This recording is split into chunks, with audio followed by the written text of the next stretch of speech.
All right, welcome back. This is, I guess, the fourth session of today, and I am very excited to introduce Michael Troutman for a talk I have been looking forward to all day. So take it away. Thank you, Charlie. Thanks for the introduction there. Good afternoon, everybody. Thanks for being here. I'm humbled by the number of bodies in front of me. Very excited to be here, and as you might be able to pick up on from the wavering voice, there's some nervousness here, so please be a little maybe gentle if you can. So my talk is, and also thank you to the Texas Linux Festival for giving me this opportunity to be here and speak with you. The title of this presentation is Lifting the Documentation Burden, and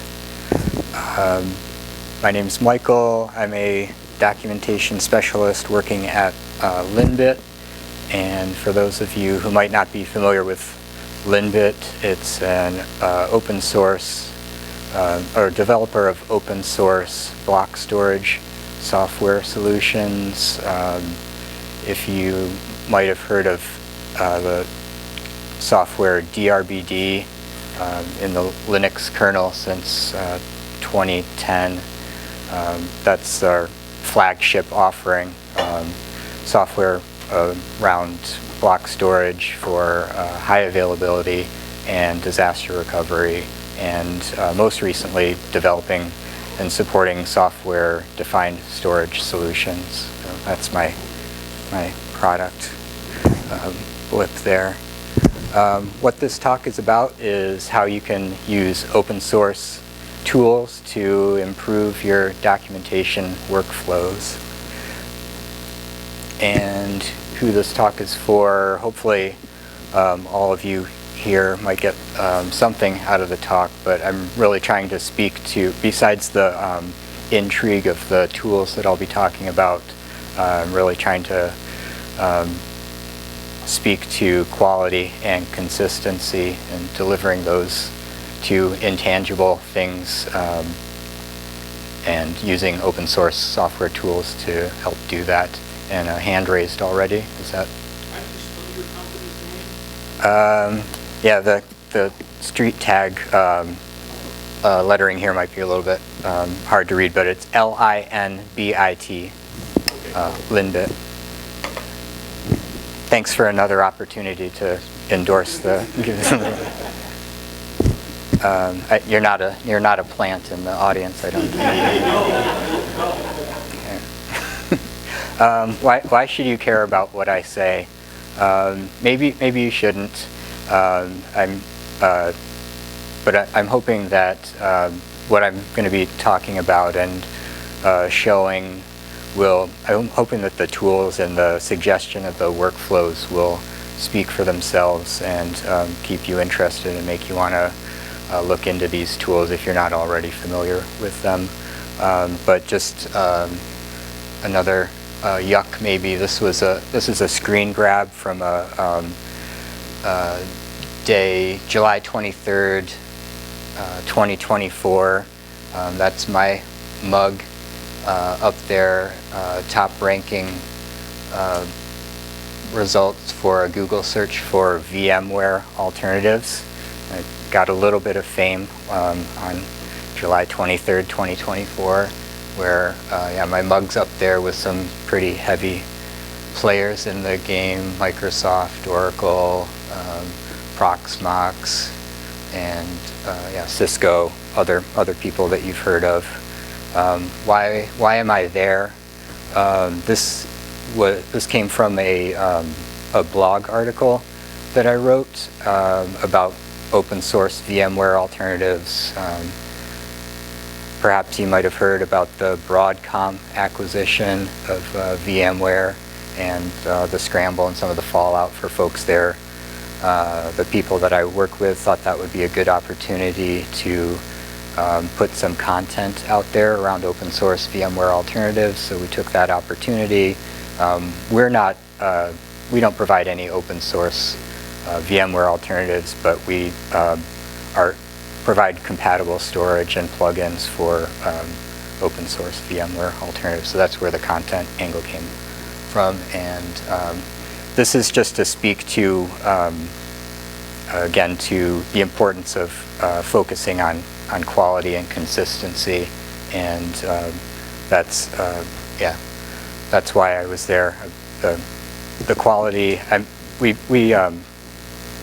reviewed our content a while back, just around the time when I was joining the company, and took a look at what we were doing. And before I got there, there was the content was being delivered in more of a PR way. So agencies, outside agencies who probably deliver content for a spectrum of industry, creating content for us, and that's not necessarily quality content, and Google search algorithms will penalize you now for that kind of content. So we made a decision to, and it wasn't a difficult decision, it should be what they call a no-brainer. You want to deliver quality content that will help the people that you're trying to serve, your users, people that are putting in search terms, and your content might come up as a search result. When they click on your content, you want the intent of your content to match that person's search results that they put in. You don't want them to click on your content and then you're talking about something totally different, and you're not helping them. That's back to quality. I'm going to summarize the open source tools that I'm going to be talking about. The first one, and kind of the biggest piece of the puzzle here for me anyway, is the Vale Prose linter. By a show of hands, anybody familiar with this tool? Okay, I don't see anybody, so that's exciting for me that hopefully I'm going to be an advocate and introduce this to you. The next tool I'm going to be talking about is the Red Hat Supplementary Style Guide for product documentation. And there's a tag here, Red Hat. That's what we use, but the important piece, or the important part of this puzzle piece, is that the style guide part. So you don't necessarily have to focus on the Red Hat part. The reason why we use the Red Hat, a Red Hat style guideline, is because most of our user base is on RHEL, Red Hat Enterprise Linux, or RHEL family distros. So by choosing to align our content and documentation with a style guide put out by Red Hat, we're hopefully aligning our style with things that our users are already going to be familiar with. And lastly, we'll be talking about GitLab. There's some flexibility here. This is just a placeholder for version control software. You can integrate the Vale Prose linter with GitLab, but you can also do that with GitHub as an alternative, and I think there's even IDE integration too if you want to stay away from version control software. But I'm going to try to, during this talk, try to tell you and show you that that could be a useful thing to use. And this is where, I don't know if this is useful. It might be gimmicky, but there's some QR codes on there if anybody wants to scan. And I can come back to that later if it's useful for anybody to get the information up there accessible. This is a PSA. I'm going to be talking about these technological tools, but don't neglect the soft skills. They're super important as you collaborate with people on your team. The people that I work with are a lot smarter than I am. They're developers and solution architects, and know a whole lot more about things that I need to document than I do. So I'm and that's really, I'm pretty lucky because I get to, every day that I'm working, I get to learn a whole lot from these super smart and sophisticated people. And in my role as a documentation editor, I will have to scold these super smart and sophisticated people. So I want to do that in ways that won't make me seem like an enemy, and do it in a way that will that's more in a collaborative role. Don't want to scold people too hard or in the wrong ways that is a turnoff for getting my way in the end. Which is, let's see, I can probably zoom in again. Motivation for using these tools. Number one, the primary reason is for your users. Quality and consistency, I'm going to argue, will improve the user experience. Documentation is often the first place that users are going to interact with your software or your product. They're going to be looking for a getting started guide, how to install your software, whether that's a full-blown guide or a README file in a repo. They first need to parse and look at some documentation to help them get going. Or they're going to be looking at your documentation in moments of crisis when they have problems and they're could be super frustrated. And what's the experience that you want to give those people in those moments? Do you want to frustrate them more with difficult subpar documentation, or do you want to have the documentation kind of get out of the way and straight to the information that they need? Or don't let the documentation style be a blocker to somebody getting their information that they need in those critical moments. This sub point just goes back again to a little bit to the point I was making about our selection of the Red Hat style guide and why we chose that.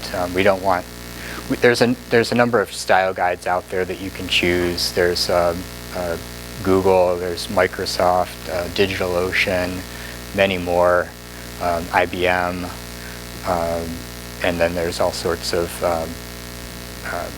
journalistic style guides, Chicago Manual Style, AP has one. So many choices out there, but again, the experience that you want to give your users, I suggest you want to give them a familiar experience. So if many of your users are using Google products, Kubernetes or whatnot, or former Google products, maybe you want to use a Google style guide as the base. Another motivation is for your team. This speaks again to the soft skills slide that was up here. By using a style guide, you're appealing to an outside authority, and it's not me who's telling you that the way you wrote something should be done differently. It's this outside authority. So it's a way to, by using an outside authority, you can diffuse situations and that don't need to become situations to begin with. You can easily consult a style guide and quickly settle a question of whether the word plugin should be written as one word or plug hyphen in. These little nitpicky things that might become bigger things, you can quickly diffuse them by appealing to an outside authority. And then another reason why probably many or all of us are here, there's definitely a nerd factor to the tools that I'll be showing here, appealing to the nerd factor that's likely already there in your team.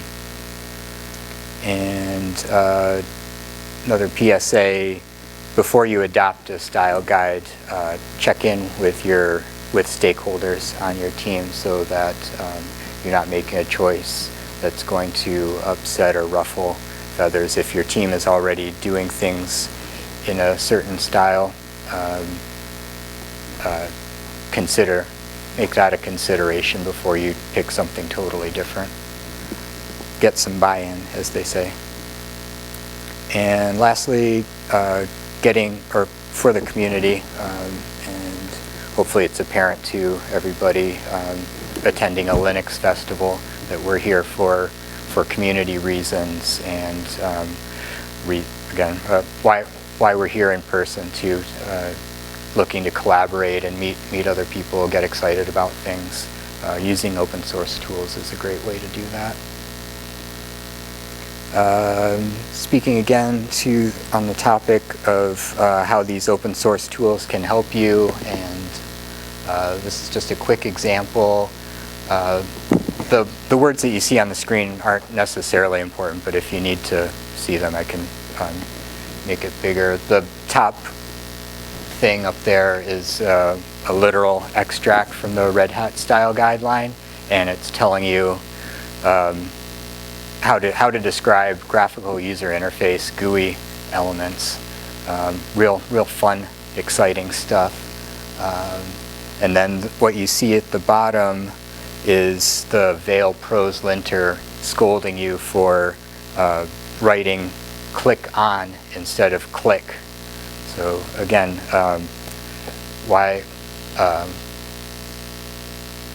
using the prose linter and a style guide settles this question super quickly, and then you can move on to bigger and better things.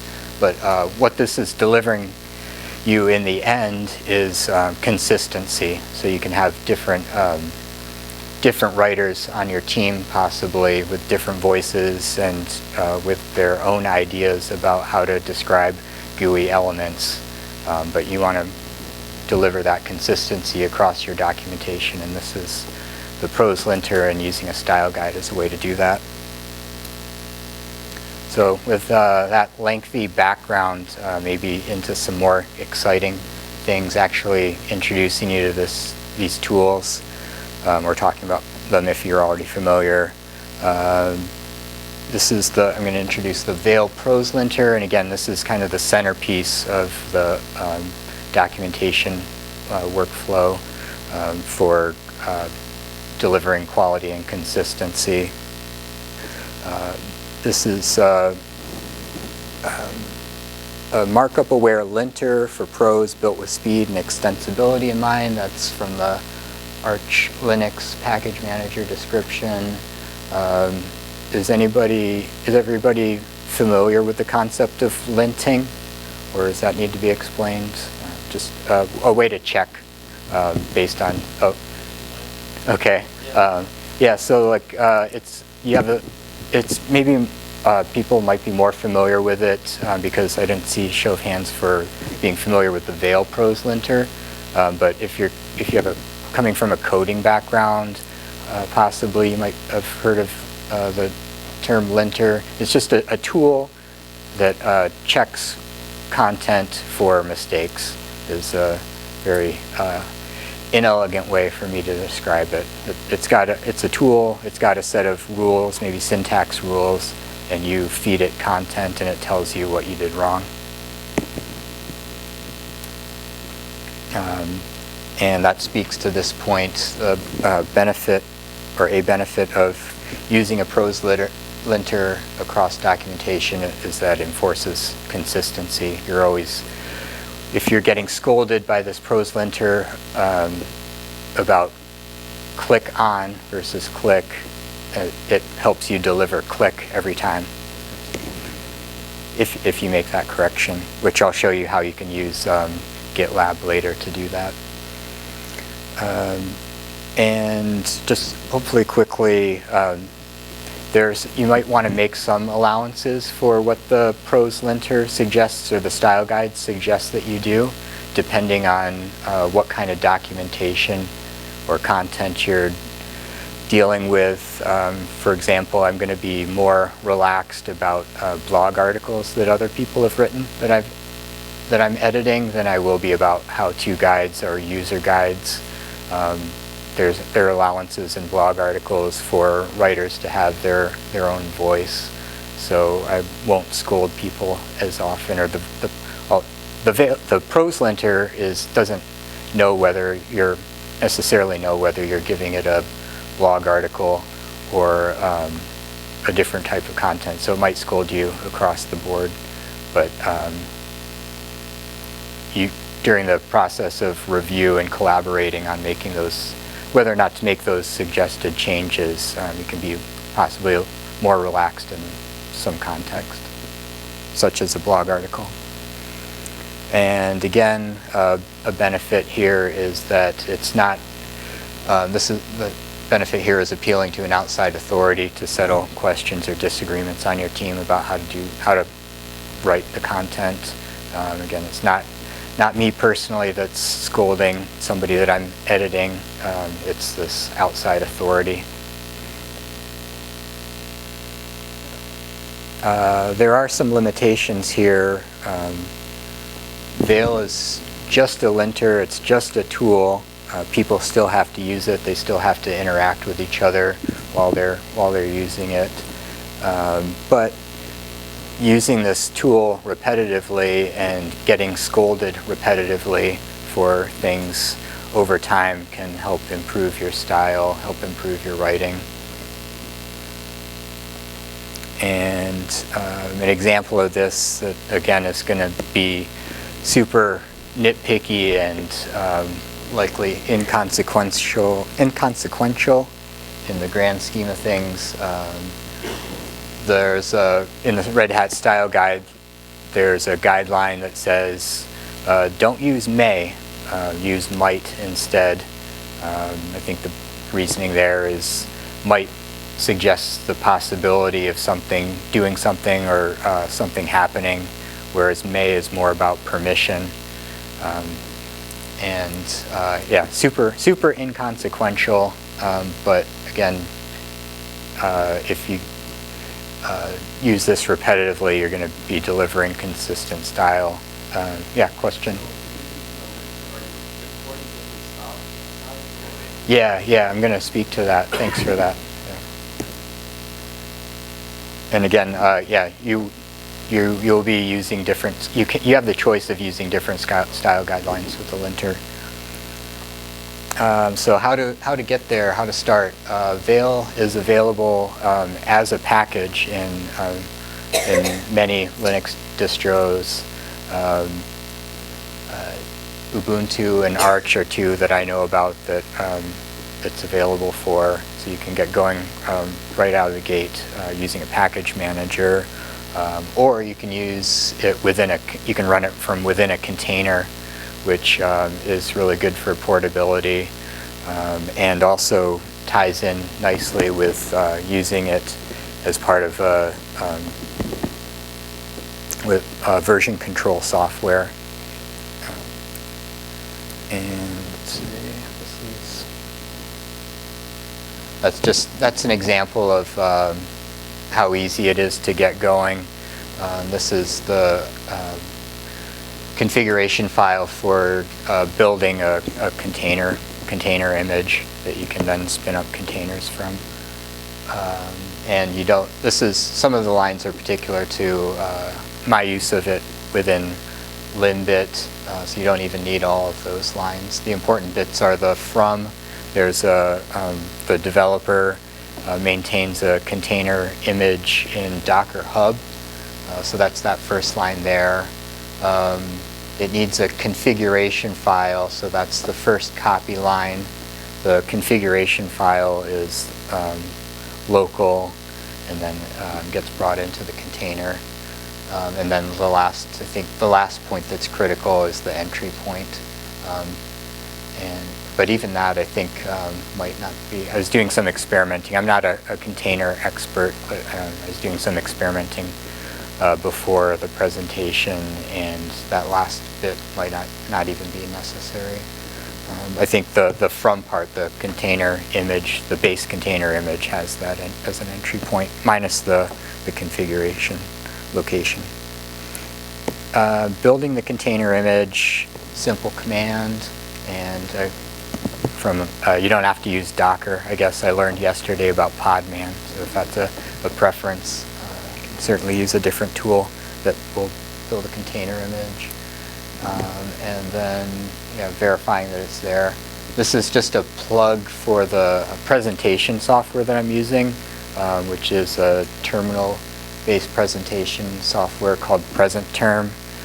Something I discovered because I didn't want to use PowerPoint or something like that to do a presentation. I thought this would be I was happy to make this discovery of a pretty geeky way to deliver a presentation by writing in Markdown and using the software tool to make a presentation out of. So one of the cool things you can do with it is execute or run code. So that gimmicky thing there was just me running the Docker images command above it to verify that the Docker image is now there after that command, after the build command. And then you can run the pros linter command from the container. And this is some example output. This is, I ran that, the pros linter against a local file, and got some scolding from the pros linter about things that were wrong in the file. And again, examples of pretty taken on their own, just inconsequential things, but they add up. And again, the pros linter helps you deliver consistency by scolding you about these things and reminding you to do things differently to align with the style guide. There's 3 alert levels that the pros linter will give you: error, warning, and suggestion in order of severity. And the neat thing that you can do with the error levels is if you use a container and incorporate this pros linting tool into a continuous integration pipeline, you can use errors as blockers. So if you're collaborating in a version control software and someone's requesting that an addition to a how-to guide or user guide, they submit this addition, the pipeline will automatically run the pros linter, and if there are errors, you won't be able to deliver that content until you deal with those errors. That's pretty heavy-handed. We don't turn that on. We're not at that level of scolding. We're a small organization in the scheme of things, but it's there as a possibility. And you can also you can customize your style rules too, so you can set them at different levels. You can when you're writing them. So it's possible that there are some things that should never go out, and you can treat those things as error levels and then put in a blocker into your pipeline. This is just that Docker command that you saw previously was pretty lengthy, and you don't want to type that in all the time necessarily. Maybe it's fun, but just some bash aliases that I use to make running the pros linter locally easier. I've just made aliases for running the linter at different levels. So first I'll usually run the pros linter to alert me about errors. I'll deal with those. Then I'll run the pros linter again to alert me about warning level, which is the next lowest tier. And then if I'm feeling really masochistic, I'll let it run at the suggestions level, which is super nitpicky stuff like using active voice rather than inactive, voice, things that important, but over time can make your writing better if you pay attention to them. You configure Vale by using a configuration file, and I think speaking to the question that you asked earlier, or the point that you made earlier, this is where, in the configuration file, is where you can tell Vale about style guidelines that you want to use. If you want to, you can do that to synchronize with style packages that are already out there, and I think I have another slide about that too. The configuration file is also where you can tell Vale to only lint or scold you differently based on the type of content, perhaps, or the type of file that it's linting. So you can have you can tell the prose linter to use different style guidelines, different style rules, whether you're linting a markdown file or an ASCII doc file or restructured text or some other kind of file, HTML. And you can also tell Vale to ignore certain kinds of content. So, for example, if you have code blocks in your documentation, it would probably be not very useful to have a prose linter that has all these rules and scoldings about things that you should be doing in the English language, applying to your Python or C or whatever programming language code. It's going to not make for a fun time. So you can tell the prose linter to ignore those code blocks. And just a quick side note that before linting, the Vale prose linter will convert all the different kinds of files, Markdown, ASCII doc, into HTML first to make it easier on itself, I think.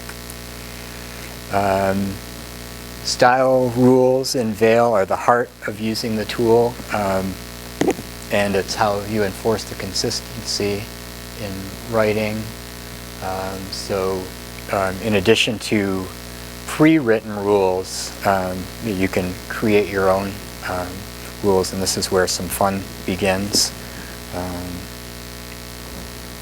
If that looks fun to you, this is where you can have some fun with YAML files and regex and logic and things like that. And this, like a comment about once a year, I make a meme, and this is my attempt at making a meme. This is someone we might know, and yeah. So creating Vale style rules might be intimidating to a newcomer, as if that YAML file and the regex in there might have made your eyes glaze over, possibly. You don't have to. Writing your own style rule doesn't necessarily have to be your first step into using this tool. Other people have already written style guideline rules, such as Red Hat and Google, and I think Microsoft are available as Vale packages. So a collection of pre-written style rules that you can bring in package form, just like you would bring in a package in your Linux distribution. Question? Did you just decide on one style, like you decided to grab Red Hat and Google with a Flash? Yeah, at that level, I would suggest picking one or the other, that top level. But there are different, there are ways to use more than one style guideline. So our workflow is we've chosen Red Hat as a style guideline, but we also have company styles that we want to enforce too, so we can incorporate both of those things. So Red Hat probably doesn't have rules around our company products, and it just won't know about them necessarily, or maybe care, so they won't have the style rules So we have to create rules around those things. Get the Red Hat and then amend it, or do you get it and then run it all? It's more like they work. You bring them in together, and because their spaces don't clash, there's not a conflict there. Or you can, if you have certain cases where your style rules do overlap with a style package that you're using, you can set your rules to override somebody else's style rule. Some other packages that are available. There's one called Write Good if you want to nitpick your writing. There's a readability style, pre-made style package that can grade your writing, and can get started there with that GitHub link down at the bottom that might be difficult to read in the back is just the GitHub repo for the Vale prose linter, and within that there's the developer of the Vale prose linter's GitHub project, and there's a packages repository there. I think I'm getting close to the end of time, so I might breeze through some of this. This is up on the screen here is another thing to make your eyes glaze over or get you excited. Another YAML file. This is an example of a Red Hat style rule. And let's see, you can verify style guideline rules as you write them by using what are called fixture files. So these are basically test cases where you have content that aligns perfectly with the style rule, and then you have content that doesn't. Then you run the prose linter over each of those types and make sure that you get errors and scoldings for the one that was written wrongly, and 0 errors, 0 scoldings for the one that was written correctly. And more examples of what running the prose linter looks like. This is we wrote a custom style rule in Vale, or we used a custom style rule in Vale with some help from the developer actually. So props to the developer for helping write this style guideline. This style rule that you don't see, but you see the scoldings about, scolds us for writing our product name and not following it with a trademark symbol. We want to, the legal department gets critical if we don't do that. Last bit of the piece of the puzzle here is using Vale with version control software, and this is where you can tick some docs as code checkboxes if that's a phrase anybody has heard of before. Get some bonus points there. And this is just a philosophy that you should be writing and creating your documentation with the same workflows as your developers are writing their code in. So using issue trackers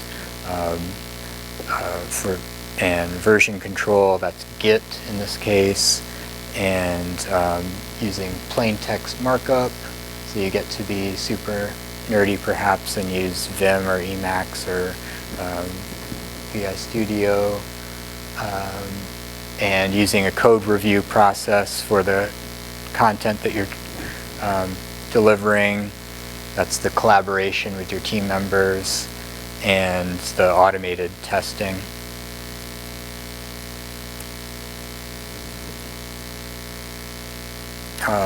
A benefit of using version control or Vale within version control software context is that it saves time. You have a pre-written pipeline that runs when somebody tries to add new content, and it saves them the time of doing things locally, perhaps. And also speaking a bit to that, by using the prose linter within version control software, a version control software context, You don't need to worry about different people's local environments and how to set up the pros linting tool in different environments. And also it's a great fit for the review, suggest, and refine process. It just fits very naturally there. And last benefit that I think is that you're introducing this new tool perhaps in a familiar context. So if you're working with developers, they might not have heard of pros linting necessarily, but they will have heard of version control software because they're probably already using it. And so you're introducing this tool in a familiar context to them. You can add Vale to a CI, continuous integration pipeline, that again can be a part of the merge request review process. So starts off with a merge request. The Docker container with the pros linter spins up automatically. The pros linter lints, and it shows a notification within the version control software that there are these issues, and then you make suggested changes, commit and push those changes, and then goes back to the top. Pros linter re-reviews until everything that it's scolding you about is dealt with because you have blockers that you've incorporated, or just you're dealing with it with the other humans that you're working with, collaborating manually, making sure that suggestions are being dealt with and you're not seeing those warnings anymore.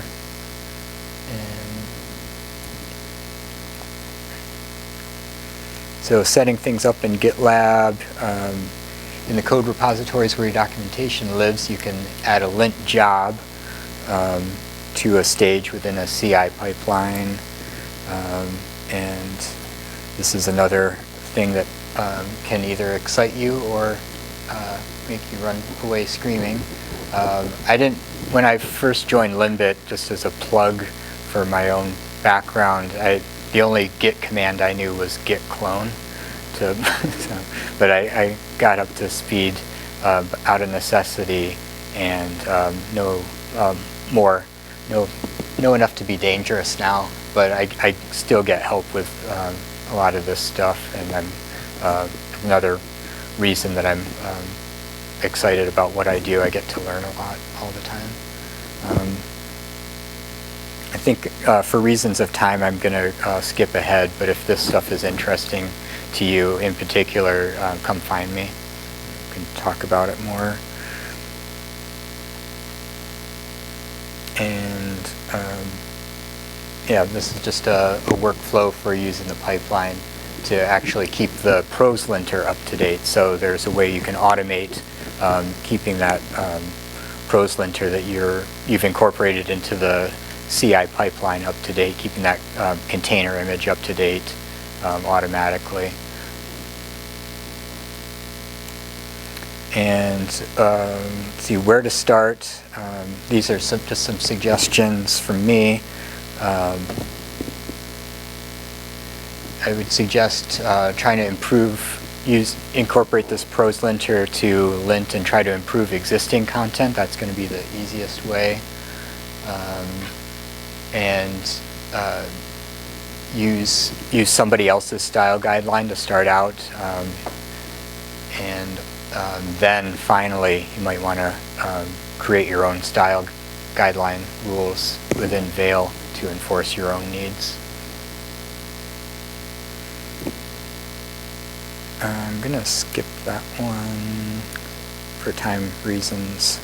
And my last yuck of the presentation here, my thunder was taken away a bit by the keynote speaker, because I was going to say we've almost made it to the end of a conference talk in 2025, and I haven't said the words AI yet. But did I forget something? The AI that I used to generate that image maybe forgot something like the person's leg sitting under the chair. I don't totally neglect AI, but the keynote speaker mentioned hat colors, and the hat that I typically wear when I'm approaching new software or technology is the tinfoil hat. So, I'm a bit wary of AI, but I haven't shunned it. I do use it. I'm actually exploring some using AI tools like Olama and local models to help out with some of my workflows and see if there's potential there. Just quickly, I know the time's up. Sorry, Charlie. Just some things I used to create this, shout-outs that I used to create this presentation: GIMP, Image Magic, Mermaid for the flowchart diagrams. I could write the flowchart diagrams in text, and some nice tool generated pictures for me. And then the presentation software is Present Term, a Rust-written tool that you can mark down and then makes a presentation for you. The end. Thank you very much. And again, I'm out of time, but if there are questions that you have, I'll lurk around, and feel free to approach me. A few minutes, but we can, yeah. No, yeah, we've got a few minutes, so we can fudge it a little bit. So Right, yeah. Michael, what do you most enjoy about writing technical documentation? I think it's the learning part. Again, I work with people who are smarter than I am, more sophisticated, so I'm always learning from these smart people, and that excites me. And I just love words. I like reading. If anybody wants to talk about science fiction books that were written before cell phones were invented, could be another topic. I just love reading and writing. So just and I'm never going to be perfect at it. So it's something it's a goal that perfection is a lofty goal that I can always be continually trying to work towards and never achieve, but the journey is what excites me there. So, I'm excited about words. All right, we've got another question here. Yeah, so when it comes to employing documentation, let's say you started a company that has no documentation. They're allergic to documentation. How would you best go about kickstarting that kind of air and environment of wanting to document stuff? My suggestion there would be to look at try to identify pain points and try to show the people that might be allergic to documentation how lack of documentation might be negatively affecting the user base. Or I look for ways that can show where documentation can help, rather than saying it's missing, you need it. Try to Ben, or I want to give the next speaker an opportunity to set up, but yeah. I'll be around. Thanks.